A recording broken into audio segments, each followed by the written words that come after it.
Kung Biblia ang pagbabasehan, direktang inilalahad sa Diyos ang mga kasalanan at hindi na kailangan pang idaan sa lider ng relihiyon para makamtan ang kapatawaran ng Diyos. Direktang paglapit sa Diyos. Ayon sa 1 Juan 1:9, kung ipinapahayag natin ang ating mga kasalanan, siya ay tapat at matuwid na magpatawad sa ating mga kasalanan at linisin tayo sa lahat ng kalikuan. Ipinapakita nito na ang pag-amin ng kasalanan sa Diyos ng direkta ay sapat upang tanggapin ang kanyang kapatawaran.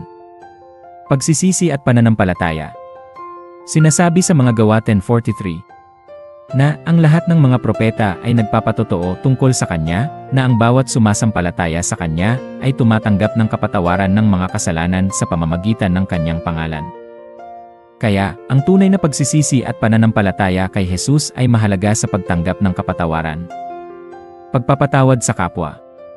Binibigyang diin sa Mateo 6:14-15 na, sapagkat kung pinatawad ninyo ang mga tao sa kanilang mga kasalanan, patatawarin din kayo ng inyong Ama sa langit. Ngunit kung hindi ninyo pinatawad ang mga tao sa kanilang mga kasalanan, hindi rin kayo patatawarin ng inyong Ama sa inyong mga kasalanan.